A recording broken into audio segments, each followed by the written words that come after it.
विद्यार्थी जी, आप सभी को Gajendra Singh physics classes YouTube channel पर स्वागत है। आज हम एक इम्पॉर्टेंट टॉपिक पढ़ेंगे, properties of charge. Property of charge जो होता है, चार्ज के चार प्रॉपर्टी होता है: quantization of charge, conservation of charge, additive charge and distribution of charge. तो चारों के बारे में हम थोड़ा थोड़ा यहाँ पर समझेंगे। जैसे पहला है, यहाँ पर देखिए इसका quantization of charge. Quantization of charge, quantization of charge. तो ये जो क्वांटाइजेशन ऑफ चार्ज है, क्वांटा शब्द से बना, ध्यान से देखिए, क्वांटा शब्द से बना। क्वांटा मीन्स होता है फोटोन, अब फोटोन मीन्स होता है पॉकेट ऑफ एनर्जी। तो इसका पॉकेट ऑफ एनर्जी कैसा होगा? Discrete pocket of energy, not a continuous, discrete pocket होगा। डिस्क्रीट पॉकेट होगा। डिस्क्रीट मतलब क्या होता है? असतत, जो लगातार न हो, इट इज डिस्क्रीट। अब इसमें जो चार्ज होता है, यह इसमें एक ध्यान दीजिएगा कि इसका जो पॉकेट, सबसे छोटा पॉकेट जो होगा प्लस माइनस एन ई होगा। इसमें ई क्या होगा? प्लस भी हो सकता है और माइनस भी। अगर ई प्लस में है तो प्रोटॉन है, और माइनस में है तो इलेक्ट्रॉन है। जहां एन क्या है? इंटीजर नंबर है। तो ये जो एन है, where n is equal to क्या होता है? 1 2 3 4, इस तरह से इंटीग्रल मल्टीपल होता है चार्ज का, इंटीग्रल मल्टीपल। तो यहाँ पर क्वांटा मीन्स होता है फोटोन, और फोटोन मीन्स होता है पॉकेट ऑफ एनर्जी। पॉकेट का भी अपना अपना साइज होता है। जैसे मिक्सचर भी होता है तो 100 ग्राम का भी पॉकेट होता है, 200 ग्राम का भी होता है, 1 केजी का भी होता है। इस तरह से पॉकेट भी बदलता है। उसी तरह से यहाँ पर एन जब हम बदलेंगे तो पॉकेट भी क्या हो जाएगा? चार्ज का चेंज हो जाएगा, लेकिन ये डिस्क्रीट पॉकेट है। एक तो ये बात हुआ।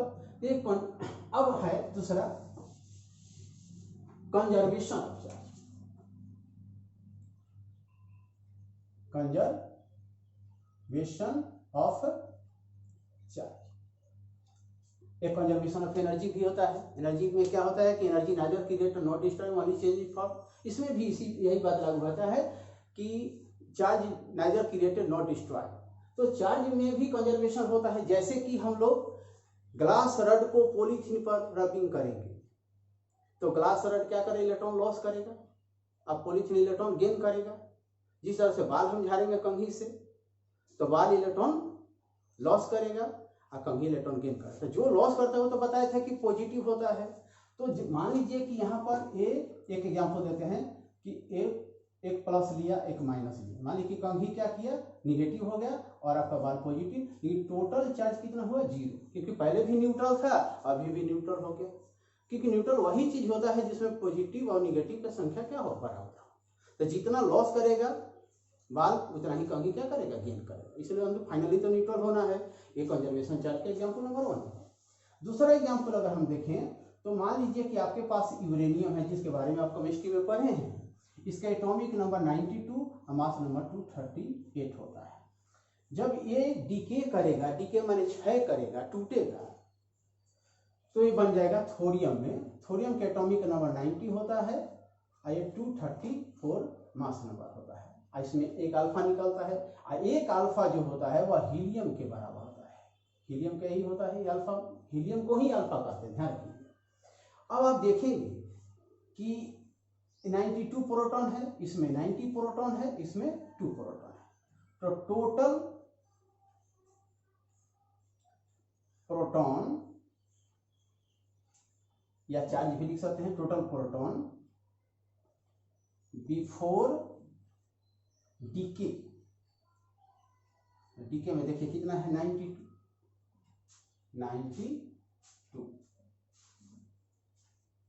अब है, अब डीके के बाद इधर देखिए, डीके के बाद कितना होता है? टोटल प्रोटॉन या चार्ज आफ्टर डीके कितना होगा? देखिए यहाँ पर 90 हो गया, अब फिर यहाँ कितना होगा? 2। तो दोनों मिलकर कितना होगा? 92 आ गया कि नहीं? तो देखिए बिफोर भी 92 हुआ और आफ्टर भी 92, कंजर्व हुआ कि नहीं? ये कंजर्वेशन ऑफ चार्ज। अब है तीसरा बात, जिसको समझा देते हैं आप लोग को, additive charge. Additive charge. Additive charge में क्या होता है कि किसी भी आइसोलेटेड सिस्टम में जितना भी चार्ज होता है उसका अलजेब्रिक सम के बराबर होता है। जैसे कि एग्जांपल के तौर पर कोई भी सिस्टम हो, मान लीजिए कि उसमें +3Q चार्ज है, +2Q चार्ज है, +Q चार्ज है, तो उसका अलजेब्रिक सम कितना होगा? +3Q +2Q +Q = कितना? 5 हो या 6 हो जाएगा। एग्जाम्पल 1 हो गए। और भी चाहेंगे तो दे सकते हैं कि -3Q -2Q। तो अगर इसका अलजेब्रिक सम देखेंगे तो किसी भी आइसोलेटेड सिस्टम का अलजेब्रिक सम यहाँ -5 होगा, देखेंगे नहीं। और भी लेना चाहते हैं -3Q +2Q, तो इसका एग्जाम्पल कितना हो जाएगा? -2Q +2Q, तो इसका अलजेब्रिक सम -Q होगा। इस तरह से अलजेब्रिक सम के बराबर किसी भी आइसोलेटेड सिस्टम में जितना भी चार्ज होता है, जितना भी कहीं पर भी हो, 3 जगह हो, तो उसका सभी का अलजेब्रिक सम के बराबर ही टोटल चार्ज होता है। ये एडिटिव में है। और आपको चौथा प्रॉपर्टी जो है ये है distribution of charge. Distribution of charge. अब सबसे बड़ी बात है कि डिस्ट्रीब्यूशन ऑफ चार्ज जो होता है ये 2 प्रकार का होगा। देखिए, एक तो होगा डिस्क्रीट होगा, जिसको असतत बोलते हैं, और एक होता है कंटिन्यूअस। ये होगा। अब कंटिन्यूअस फिर 3 प्रकार का होता है। कंटिन्यूअस फिर 3 प्रकार। देखिए, पहला लीनियर, मैं सुना देते हैं एक बार। कंटिन्यूअस 3 प्रकार के: लीनियर चार्ज डेंसिटी या डिस्ट्रीब्यूशन, उसके बाद सरफेस चार्ज डेंसिटी या डिस्ट्रीब्यूशन, और एगो वॉल्यूम चार्ज डिस्ट्रीब्यूशन या डेंसिटी। तो लीनियर चार्ज डिस्ट्रीब्यूशन और डेंसिटी, इसको लेमडा से डिनोट करते हैं विद्यार्थी। और लेमडा इक्वल टू होता है Q/A। इसलिए चार्ज का यूनिट क्या होता है? कूलम, और लेंथ का मीटर, इसलिए इसका यूनिट क्या होगा? Coulomb per metre. देखो, ठीक है, ये याद रखिएगा, 1 मार्क्स में काम देगा। दूसरा है सरफेस चार्ज डिस्ट्रीब्यूशन और डेंसिटी, इसको हम लोग सिग्मा से डिनोट करते हैं। और सिग्मा जो है Q/S या Q/एरिया, भी एस मनी एरिया, ये मनी भी एरिया, दोनों लिख सकते हैं। और चार्ज की यूनिट क्या होता है? कूलम, एरिया का मीटर स्क्वायर, इसलिए इसका यूनिट क्या होगा? Coulomb per metre square. एकदम सिंपल। अब है third, volume charge distribution. Volume charge distribution और डेंसिटी। तो इसमें हम बता देते हैं विद्यार्थी, यहां देख लीजिए कि इसको हम लोग रो से डिनोट करें। Rho equal to Q/V। V means volume. यहाँ पर क्या हो जाएगा? चार्ज का कूलम और वॉल्यूम का मीटर क्यूब, यानी इसका यूनिट होगा कूलम पर मीटर क्यूब। यानी देखिए, फिर से मैं बोल देते हैं, प्रॉपर्टी ऑफ चार्ज 4 प्रकार का होता है: quantization of charge, conservation of charge, additive charge और डिस्ट्रीब्यूशन ऑफ चार्ज। फिर डिस्ट्रीब्यूशन ऑफ चार्ज 2 प्रकार के: डिस्क्रीट एंड कंटिन्यूअस। फिर कंटिन्यूअस 3 प्रकार के: लीनियर चार्ज डिस्ट्रीब्यूशन या density, surface charge distribution density, volume charge distribution of density.